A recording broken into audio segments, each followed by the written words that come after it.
शेख उल हदीस हज़रत मौलाना मुफ्ती अब्दुल्ला शाह साहब द पूरा तर्जुमे द पारा ज़मूंग द यूट्यूब चैनल सब्सक्राइब कई। मूंग बता सुता द टोल कुरान शरीफ तर्जुमा प पश्तो ژبه کې د मुफ्ती अब्दुल्ला शाह साहब په आवाज کې अपलोड کوو। جزاکم الله।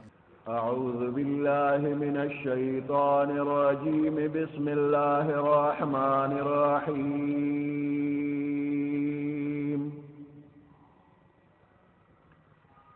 في قلوبهم مرض فزادهم الله مرضا ولهم عذاب أليم بما كانوا يكذبون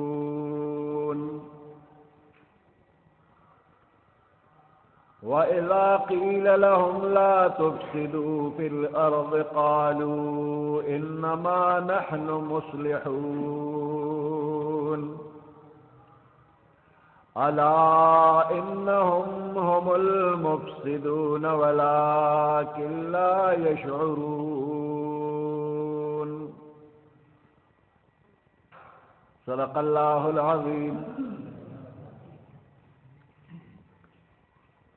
سورة بقرہ نہم لسم آیات.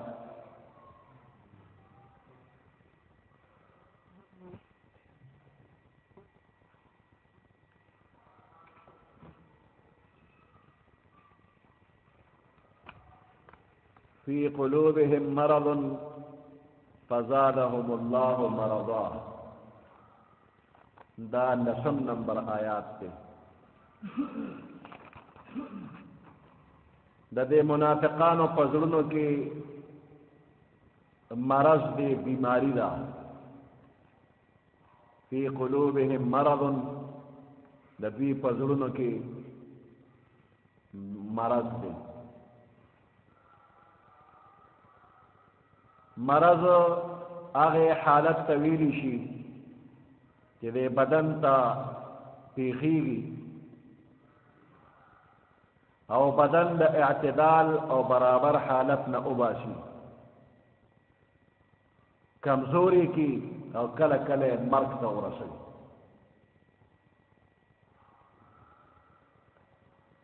د دې اطلاق مجازن په نفسانی عوارض او بیمارو باندې کیږي، لکه جهل، حسد، د عقیده خرابی.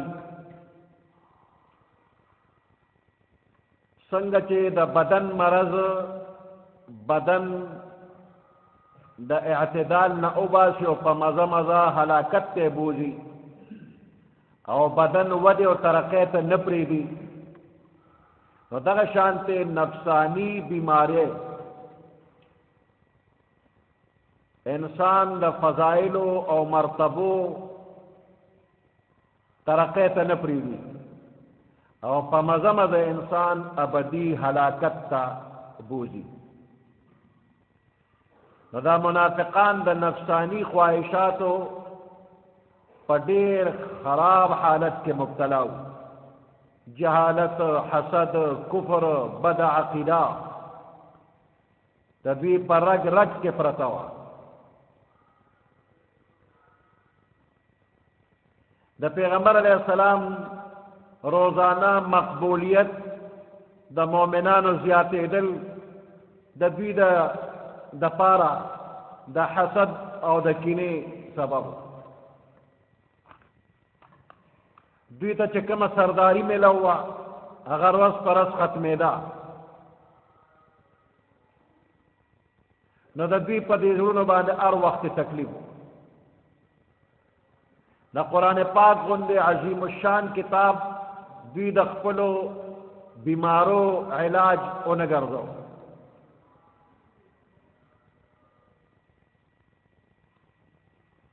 قرآن مجید سره او دین سره دوی حسد او عناد کو، د دین نه نفرت کو، هغه پرې نه خور.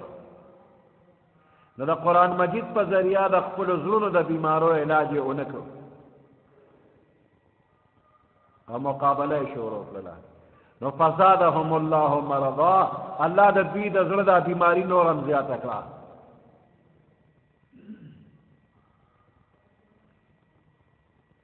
نو دا یو حقیقت دی چې څوک د خپلې بیمارۍ دپاره د یو ماهر او قابل ډاکټر د طرف نه تجویز شوې دوایي نه استعمالوي، بلکې د هغه دوایۍ سره د ډاکټر سره او څوک چې د ډاکټر په علاج کې شوي د هغوی سره دشمني کوي، نو بیا د ده دا بیماري لا علاج حده پورې ورسېږي او دی هلاک شي. نو دغه شانتې حسد کوونکي انسان د زړه په سوځېدو په تکلیف کې مبتلا وي او بیا چې چا سره حسد یې هغه ورځ په ورځ ترقي کوي، عزت یې زیاتېږي، دبدبه یې زیاتېږي او دی د خپلې بزدلۍ په وجه د خپل زړه د حسد او د درد او د سوځېدو اظهار هم نشي کولی. نو د روحاني بیمارۍ نه علاوه دا د جسمانی مرض سبب هم ګرځېږي، هلاکت طرف ته رواني کمې پکې نه راځي. فی قلوبهم مرض، د دې منافقانو په زړونو کې مرض دی، فزادهم الله مرضا، پس الله زیات که مرض د دوی، ولهم عذاب علیم، او دوی دپاره دردناک عذاب دی. ولهم عذاب علیم،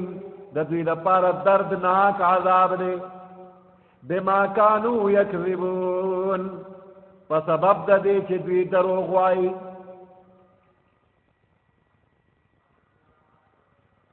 د منافقانو دروغ داو چې دوی په ظاهر کې د ایمان بالله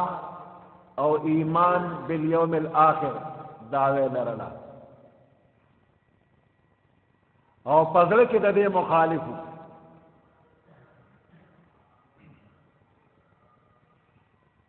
نو چې د خولې خبره د زړه سره برابر نه وي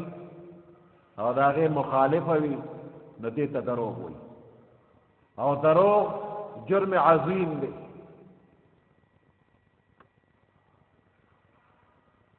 د دردناک عذاب سزا په حقیقت کې د دوی دپاره او د دوی د دې منافقانه کردار په وجه وه، او عام طور باندې دروغ اگر چې عظیم جرم او گناه کبیره ده، مگر دا سزا د هغې په وجه نه ده.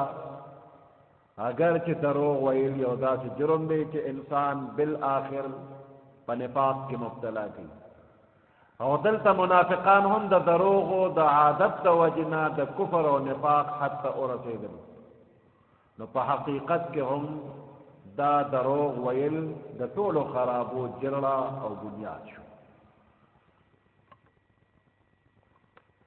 وَإِذَا قِيلَ لَهُمْ لَا تُفْسِدُوا فِي الْأَرْضِ،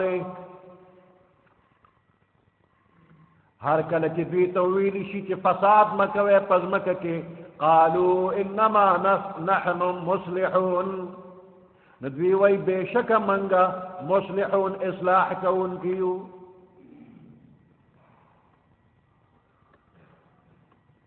فساد او اصلاح دوه لفظونه دي او د یو بل ضد او مخالف راځي. فساد د ښه او برابر حالت نه خراب او نامناسب حالت ته اوړېدل ته ویلی شي، او صلاح ښه او برابر او معتدل حالت ته ویلی شي. نو د لا تفسدوا فی الارض معنا دا لا تفعلوا ما يؤدي الى الفساد، هغه کار مکوي چې د هغې نه فساد او خرابي پیدا کیږي.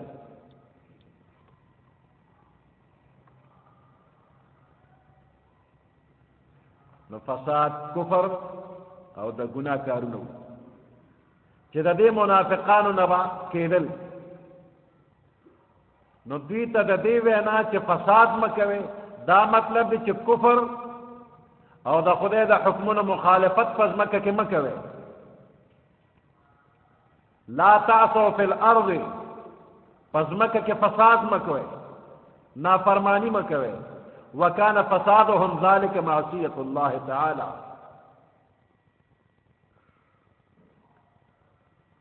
د خدای د حکمونو مخالفت او نافرمانی مه کوئ او فساد هم دغه شی دی چې د خدای د حکم مخالفت وشي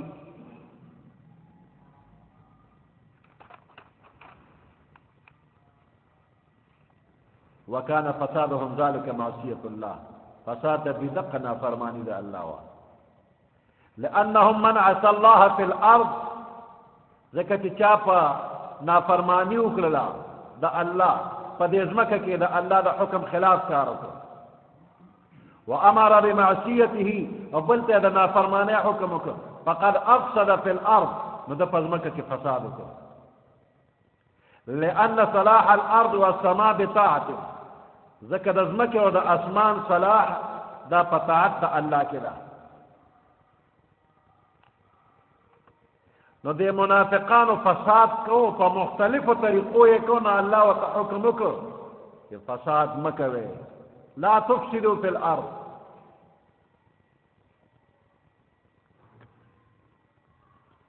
د فساد مختلف طریقې وي نو یوه طریقې دا وه چې په ظاهره باندې بدوي د پیغمبر علیه السلام او د مؤمنانو په مخ کې د ایمان بالله ایمان بالرسول ایمان بالآخرت دعوه کوله او د زړه نه به په صحیح معنو کې د دې عقیده نه لرله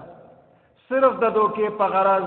او مؤمنانو په منځ کې د نقصان رسولو په غرض او د دې په منځ کې اختلافات او تفرقه او جنگ جګړې پیدا کولو په غرض ځان ایماندار ښکاره کړو نو دا تش په خولې کلمه ویل مؤمنانو د پاره باعث د ضرر او د تکلیفو نو د دې فساد بیان الله سورۃ منافقون کې آیت نمبر 1 2 3 کې کړی دی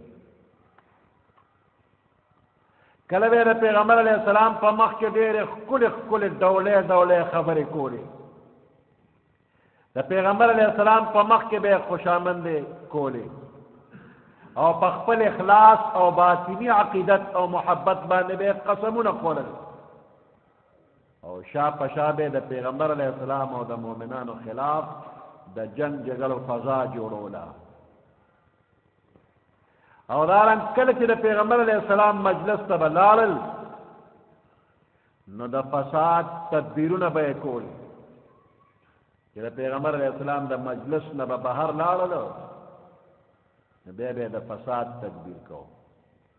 د خلکو فصلونه هغه به خرابول د خلکو څاروي هغه به پتوروال د خدای نه د یر اختیارولو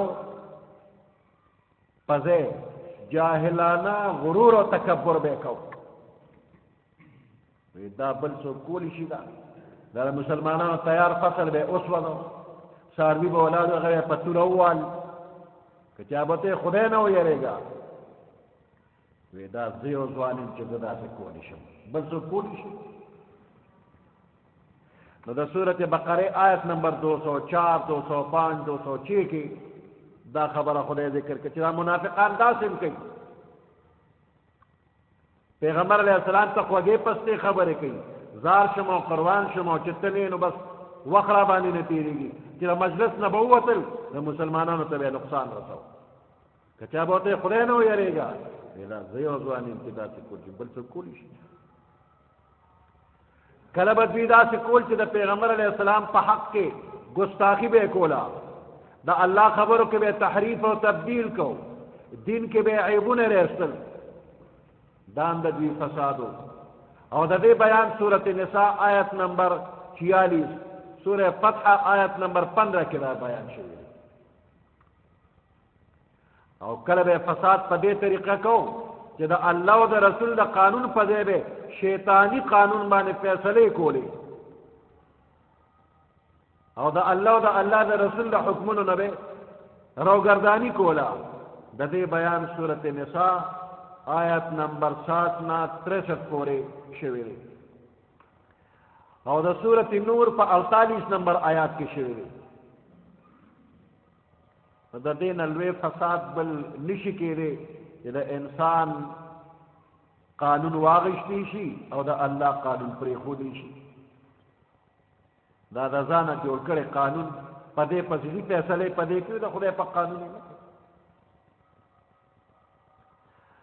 کله به فساد په دې طریقه کوو چې د مسلمانانو خلاف د دروغو پراپیګنډه به کوله او په دې به مسلمانان یرول او دباول به.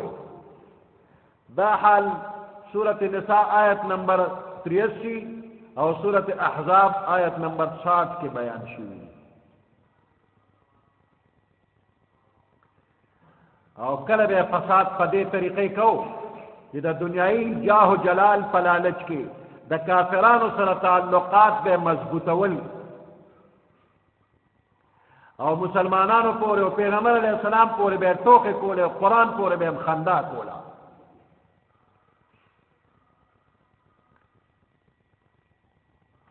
او که مؤمنانو ته د شکست او د ذلت انتظار به هم کوو، او که مؤمنانو ته به فتح نصیب شو نو بیا به د مؤمنانو سره ځان به یو ځای که او مال غنیمت کې به حصه غوسته. او که کافرانو ته به غلبه حاصله شوه نو بیا به کافرانو سره د خپل ملګرتیا اظهار وکړو.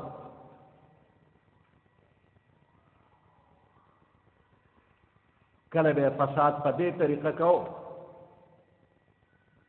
چې د ایمان دعوې سره سره د زړه نه انکار، دروغ وینا، دروغ اوریدل،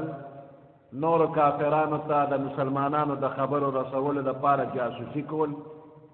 د خپل خواهشات او طبیعتونو موافق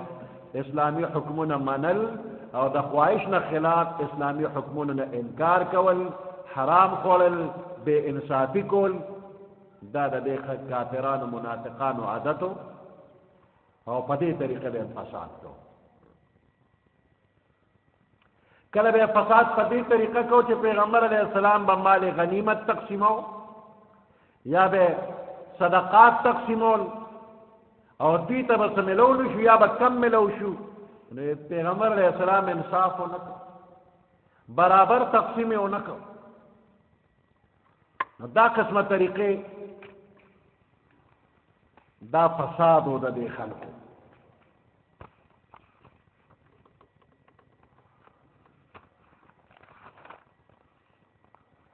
او کله به جهاد په دې طریقه فساد به په دې طریقه باندې کو چې دی و مسلمانانو سره په سفر روانو یو جهاد لا نو په لاره کې به پیغمبر علیه السلام پورې ټوکې تپاقې کولې، مؤمنانو پورې به داسې خندا مسخرې کولې. نو د پیغمبر علیه السلام په شان کې ګستاخانه کلمات ویل یا مسلمانانو پورې خندا کول. که چا به پیغمبر علیه السلام ته خبر ورسو او بیا به دینه تاسو دا خبره ولې دا الله محبوب ډیر لوی سفر من سفر دا لارم لنډولا او غپ شپم لګاو په لاره به مشغولي ګو نه سبا وایو نه نو منګه سه غپ شپ لګاو مشغولتیا پته ورم دا خبره کوله. مقصد هم دا نو چې الله او الله رسول او مؤمنانو پورې ټوکې کو خا په الله او پر رسول پورې ټوکې کوي، نور څوک د ټوکو ملو نشو. سورت توبہ آیت نمبر 64-65 کے دا خبر ذکر دا. او دا فساد یو بل طریقه د دوی داوه چې د پیغمبر علیه السلام او د مسلمانانو په حق کې د تکلیف او مصیبت رسول انتظار کړو. دا به خواهش چې کله به مسلمانانو ته سختی او تکلیف ورسیږي او کله به داسې کول چې د مؤمنانو په منځ کې تفرقه پیدا کول، جدائی راوستل. د دې لپاره مسجد ضرار جوړو چې د جماعت په نوم باندې به آبادي وکړو او د دې جماعت د نوم نه به بیا موږ مسلمانانو ته نقصان رسو. مسجد ضرار سورت توبہ کے آیت نمبر 107-110 پورے آیاتونو کی د دې دا خباثت هم ذکر شوی دی چې دوی فساد کوي د مسلمانانو په منځ کې او کله به فساد په دې طریقه کو چې د مسلمانانو په منځ کې تردد او پریشانی او بزدلی پیدا کولو د پاره به غلط خبرې خورولې مؤمنان به د جهاد نه پاتې کول او رسته کول او د کافرو د طرف نه د مؤمنانو خلاف فتنه فساد پیدا کولو د پاره به خفیه طریقو باندې پورا حساب شته نو په مختلف طریقو دوی فسادونه کول نو الله پاک حکم وکړو چې فساد مه کوئ پیغمبر علیہ السلام ته مخامخ داسې خبرې کولې چې د هغې به دوه مطلب و لکه راعنا زمونږ لږ خیال وساته خبره بیا وکړه دی به راعینا ای زمونږ ګډبا یا دویمه معنی ده ای زمونږ بې وقوفه بیا به یې خندل مخامخ به پورې خاندي ټوکې به پورې کوو نه پوهېږي دا څنګه پیغمبر دی دا هم فساد و کله به پیغمبر علیہ السلام ته السلام علیکم دا السلام علیکم په دې به السلام علیکم وي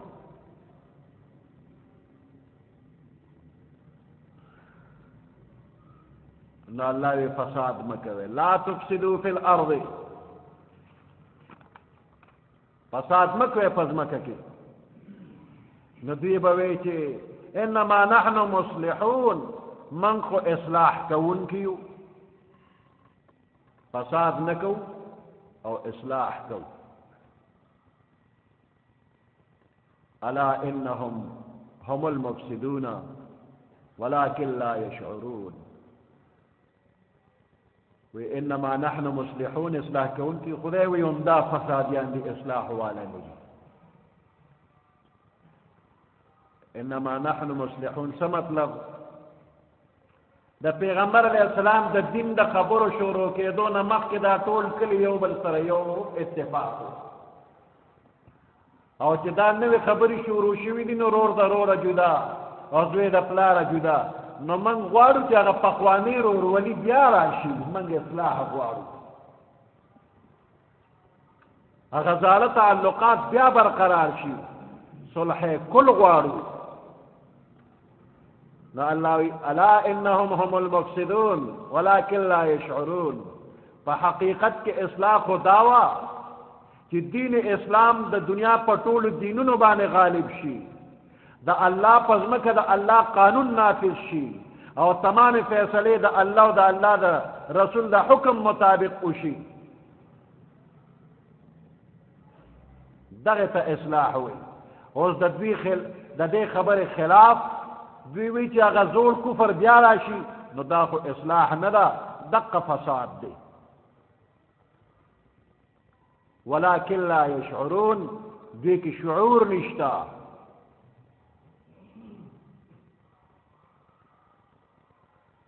تفسیر ابن کثیر لکی الا ان هذا الذي يعتمدونه ويزعمون انه اصلاح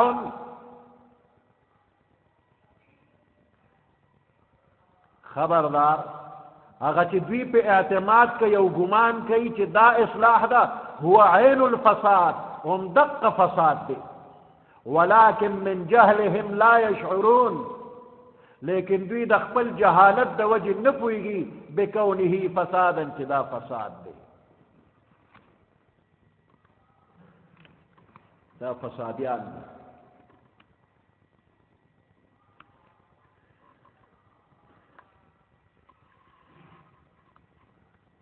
فی قلوبهم مرض دزی پزړونو کې مرض دی د نفاق فزادهم الله مرضا